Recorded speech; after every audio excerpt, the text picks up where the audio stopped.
রাজধানীর foreign service একাডেমিতে আয়োজিত এক ব্রিফিংয়ে অন্তর্বর্তীকালীন সরকারের জাতীয় নিরাপত্তা উপদেষ্টা ডক্টর খলিলুর রহমান ১.৫ দশকের গণতন্ত্র পুনরুদ্ধার আন্দোলনের গণমানুষের নেতা, জুলাই আগস্ট গণ অভ্যুত্থানের রূপকার, ভয়ঙ্কর মাফিয়া অবৈধ প্রধানমন্ত্রী হাসিনার বর্বরতম জিঘাংসার শিকার, বাংলাদেশের আপমর জনগণের প্রিয় নেতা বিএনপির ভারপ্রাপ্ত চেয়ারম্যান তারেক রহমানকে নিয়ে যে বক্তব্য দিয়েছেন তাতে দেশের মানুষ বিস্মিত, হতবাক, উদ্বিগ্ন এবং ক্ষুব্ধ হয়েছে।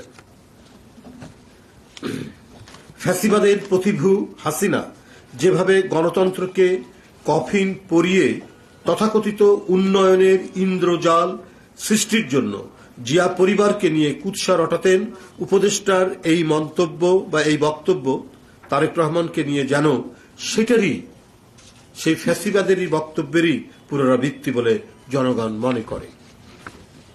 এখনো যেন লোক মানুষে উজ্জ্বলতর তারেক রহমানের ভাবমূর্তিকে বিনষ্ট করার জন্য প্রতিশোধের চোরা স্রোতে আঘাত হানার চেষ্টা করা হচ্ছে নানা মহল থেকে, নানা দিক থেকে। ডক্টর খলিলুর রহমান যুক্তরাজ্যে নির্বাসিত জীবন প্রসঙ্গটি যেভাবে উপস্থাপন করেছেন তা সম্পূর্ণ উদ্দেশ্য প্রণোদিত ও বিভ্রান্তিমূলক। ধান ভানতে শিবের গীত গাওয়ার মতো ডক্টর খলিলুর রহমান বলেছেন, কেবলমাত্র আমি আমেরিকায় থেকেছি বলে আমাকে যদি বলা হয় আপনি বিদেশি নাগরিক, তাহলে কালকে তারেক রহমান সাহেবকেও সে কথা বলতে হবে। আমাকে ঢিল নিক্ষেপ করলে সেই ঢিল কিন্তু অন্যের উপরে গিয়েও পড়তে পারে। এটা কে বলেছে আপনাকে? যারা বলেছে তাদের সাথে আপনার কথাবার্তা হতে পারে। তারেক রহমান সাহেব এখানে আসলো কি করে? তিনি আপনার এই আলোচনা, সম্ভবত সাংবাদিকদের সাথে এই আলোচনায় উনি উপযোগ্য হলেন কি করে? উনি টপিকস হলেন, হ্যাঁ, উনি একটা বাংলাদেশের বৃহত্তম রাজনৈতিক দলের নেতৃত্ব দিচ্ছেন, যার চেয়ারম্যান, উনি অপ্রাসঙ্গিক ভাবে ওখানে আপনি টেনে আনলেন কেন? তো নিশ্চয়ই আপনি মুখে আপনারা যাই বলেন, আপনাদের অন্তরে অন্য কোনো বিষক্রিয়া বা বিস্ময় কোনো প্রতিক্রিয়া আপনাদের হৃদয়ে সবসময় কাজ করছে। এর আগেও আমরা বলেছি, সবার ব্যাপারে নয়, বলেছি কিছু কিছু উপদেষ্টারা মনে হয় তারা নিরপেক্ষতার চাইতে অন্য কোনো এজেন্ডা নিয়ে তারা কাজ করছে। ডক্টর খলিলুর রহমান যুক্তরাজ্যে নির্বাসিত জীবন প্রসঙ্গটি যেভাবে উপস্থাপন করেছেন তা সম্পূর্ণ উদ্দেশ্য প্রণোদিত ও বিভ্রান্তিমূলক। আচ্ছা, এটাকে বলেছি আপনাদের। রাষ্ট্রের গুরুত্বপূর্ণ পদে থেকে ডক্টর খলিলুর রহমান এহেন বক্তব্য নিঃসন্দেহে আত্মগরিমার প্রদর্শন। খুব একটা আছে না, একটা বিস্তৃত বোধ। বিস্তৃত বোধ হচ্ছে যে আপনার নিজেকে খুব প্রসিদ্ধ মনে করা, নিজেকে খুব বড় মনে করা।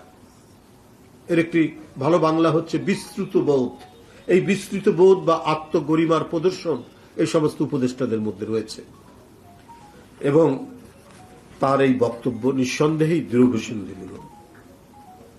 ডক্টর খলিলুর রহমান জনাব তারেক রহমানের রাজনৈতিক বিশ্বাসযোগ্যতা বিনষ্ট এবং জনগণকে বিভ্রান্ত করার এবং মানুষের মাঝে তার মর্যাদা ক্ষুণ্ণ করার হীন উদ্দেশ্য নিয়েই এই বক্তব্য রেখেছেন, যা দুর্ভাগ্যজনক বিভ্রান্তির কবলের মধ্যে পড়ে। তাকে মনে রাখতে হবে, বাংলাদেশ অনির্বাচিত কর্তৃত্ববাদের অনুকূল সমাজভূমি নয়।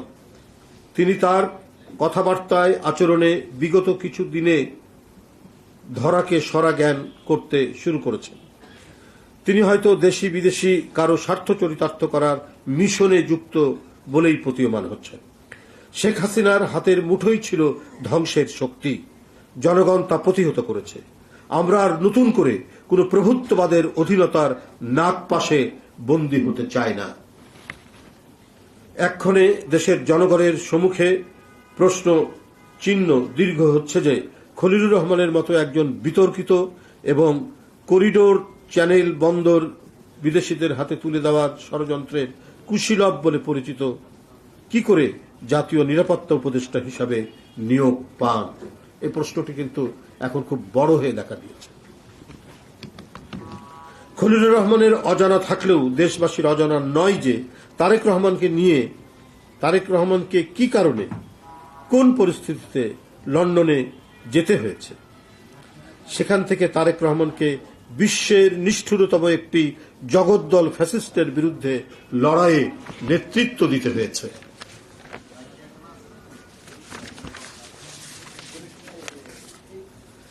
সুপ্রিয় বন্ধুরা, এটা সর্বজন বিদিত যে 1/11-এ তথাকথিত তত্ত্বাবধায়ক সরকার নির্মম হত্যা প্রচেষ্টা থেকে পঙ্গু অবস্থায় 2008 সালের সেপ্টেম্বরে উন্নত চিকিৎসার জন্য তারেক রহমান যুক্তরাজ্যে যান। তখন থেকে তিনি তার পরিবারের সাথে সেখানে বসবাস করছেন। বাংলাদেশ ত্যাগের পর জনাব তারেক রহমানকে রাজনৈতিকভাবে নিশ্চিহ্ন করার উদ্দেশ্যে বহু মিথ্যা সাজানো মামলায় জড়ানো হয়েছিল, যার মধ্যে তথাকথিত মানি লন্ডারিং একটি মামলা, জিয়া চ্যারিটেবল ট্রাস্ট মামলা, ঘোষিত অঘোষিত সম্পদ মামলা এবং 21শে আগস্টের গ্রেনেড হামলা মামলা ছিল অন্যতম। দেশের সবচেয়ে জনপ্রিয় এই নেতার অনুপস্থিতিতে ফ্যাসিস্ট হাসিনার নির্দেশে আওয়ামী ক্যাঙ্গারু আদালত তাকে সাজা দেয়। বন্ধুরা আমার, শুধু এটাই নয়, শেখ হাসিনার ক্যাঙ্গারু আদালতে সাজা দেওয়া নয়, শেখ হাসিনা নিজে ব্যক্তিগতভাবে কত বক্তৃতায়, কত জনসভায় ব্যক্তিগতভাবে তারেক রহমান সাহেবকে তিনি আক্রমণ করেছেন, তার আক্রোশ প্রকাশ করেছেন, প্রতিশোধ গ্রহণের নানা কথা তিনি বলেছেন, যে প্রয়োজনে লন্ডন থেকে তুলে নিয়ে আসা হবে, আরো নানা ধরনের প্রতিশোধমূলক কথা বলেছেন। তিনি যে লন্ডনে ছিলেন, তারপরেও তার নিরাপত্তা নিয়ে দেশবাসী উদ্বিগ্ন ছিল। এতগুলো মিথ্যা মামলা দিয়ে যখন দেখছে যে তার কণ্ঠকে স্তব্ধ করা যাচ্ছে না, তিনি আজকের এই ডিজিটাল যুগে দূর থেকেও তিনি নেতাকর্মীদের সাথে যোগাযোগ করছেন, তাদেরকে উদ্বুদ্ধ করছেন এবং গণতন্ত্র ফিরে পাওয়ার জন্য তিনি তার সেখান থেকে নেতৃত্ব দিচ্ছেন। এইটাকে কোনোভাবেই টলারেট করতে পারেনি শেখ হাসিনা। আর শেখ হাসিনার মতো রক্তপিপাসু একজন নারী জনাব তারেক রহমানকে একেবারে পৃথিবী থেকে নিশ্চিহ্ন করার যে এজেন্ডা রাখেনি, তা আমরা কি করে বলবো? সেটা আমরা বলতে পারি যে তার কথাবার্তায়, তার বক্তৃতায়, তার আলোচনায়, তার ক্ষোভে, তার ক্রোধে তিনি এগুলো প্রকাশ করেছেন।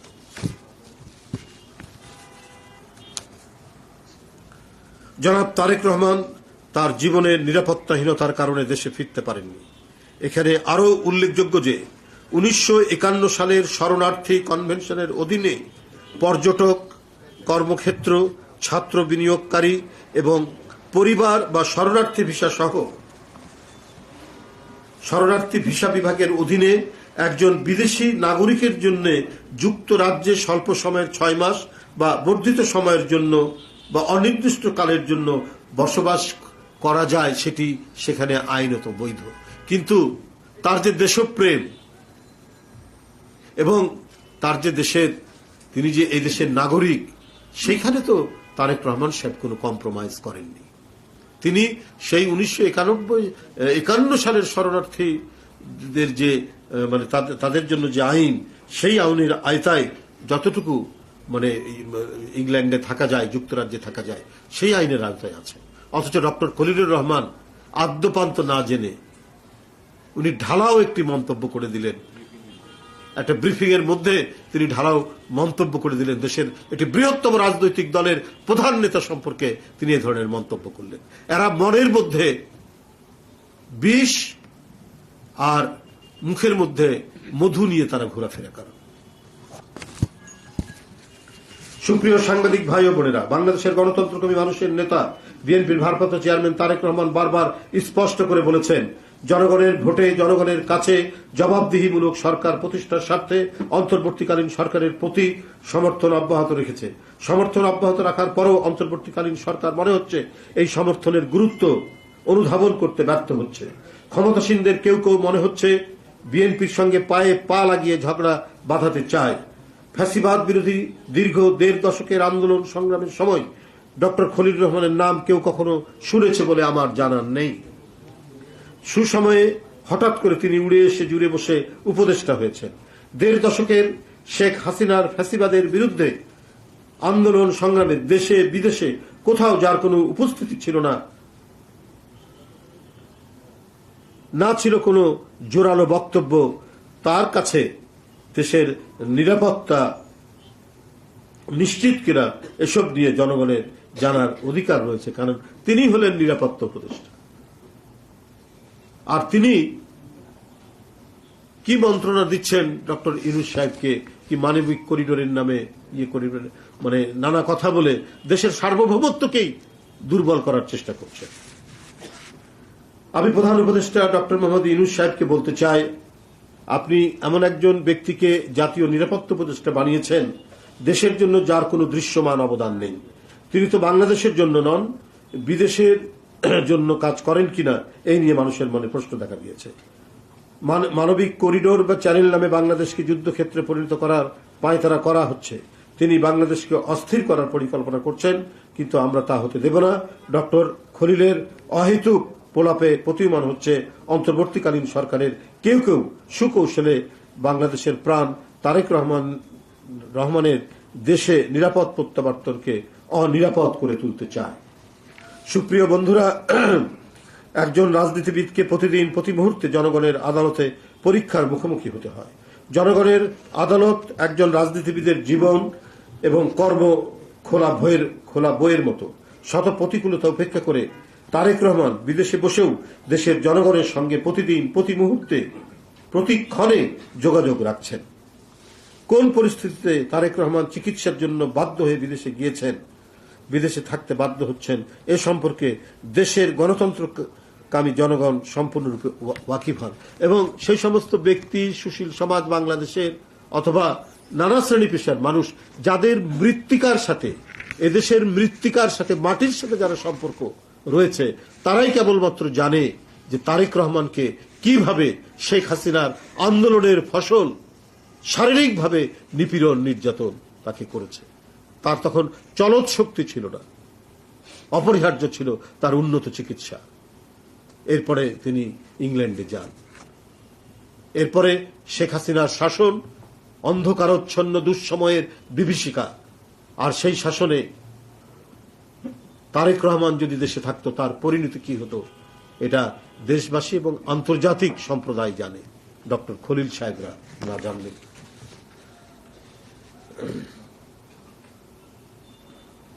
শেখ হাসিনার আন্দোলনের ফসলটা কি নির্দয় নির্মমভাবে তারেক রহমানের উপর অত্যাচার করেছিল তা দেশবাসী ভুলে যায়নি। বিদেশে থাকা নিয়ে পতিত পলাতক স্বৈরাচারও প্রোপাগান্ডা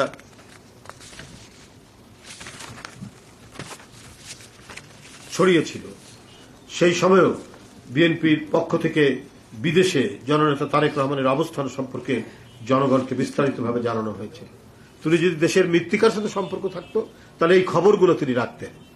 সুতরাং ডক্টর খলিল তার নিজের পক্ষে ওঠা প্রশ্নের জবাব না দিয়ে পলাতক স্বৈরাচারের মতো তারেক রহমানের বিপক্ষে প্রোপাগান্ডার পথ বেছে নিয়ে জনগণের দৃষ্টি ভিন্ন খাতে প্রবাহিত করার অপচেষ্টা জনগণ মেনে নেবে না।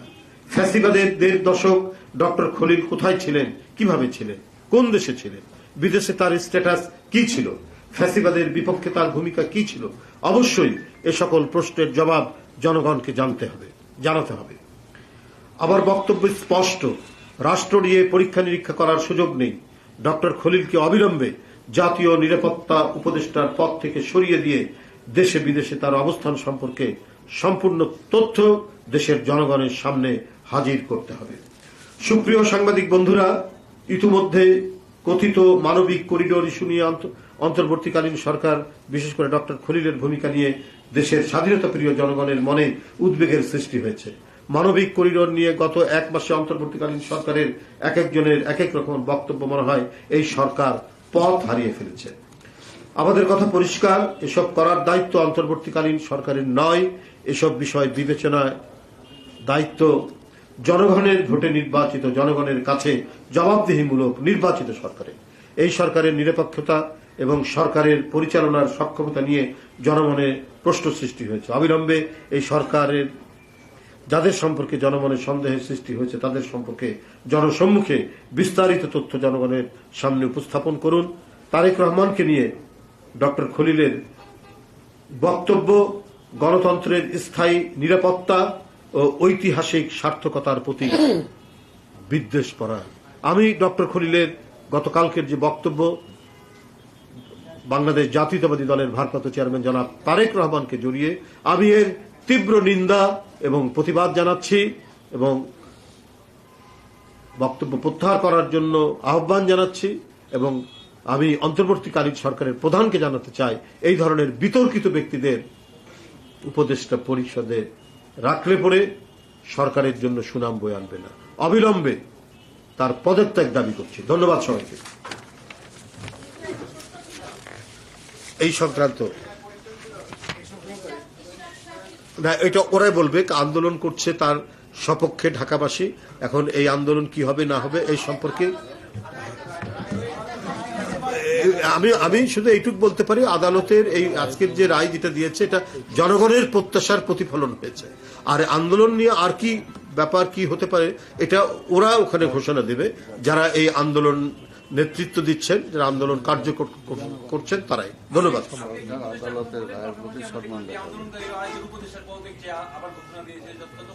সেটা তো আন্দোলনকারীরা তাদের কর্মসূচি, সেই কর্মসূচি অনুযায়ী তারা করতেই পারে। তারা তো কিছু দাবি নিয়ে কাজ করছে, তো অতএব তাদের সাথে আমাদের তো এটার মেলানোর কোনো ইয়ে নেই।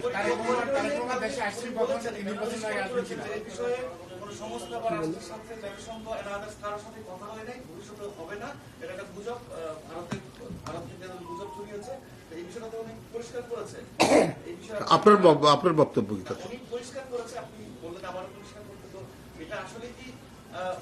এটা মানুষ, এটা আমরা মানে ওনার আরো মানে আরো যে সমস্ত বক্তব্য যা দিয়েছেন এর মধ্যে, তাতে আমার মনে হয়েছে যে জনগণ এ ব্যাপারে মানে পরিচ্ছন্ন হননি, মানে জনগণের মন মানে ইয়ে হয়নি, এখন স্পষ্ট হয়নি আর কি।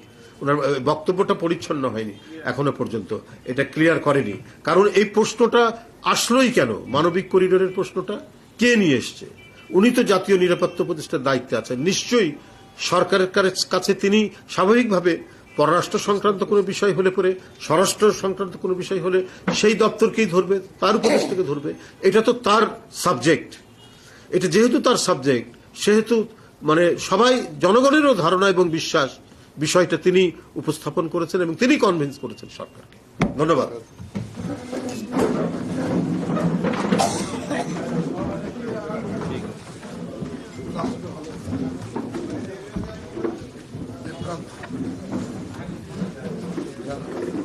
Yeah.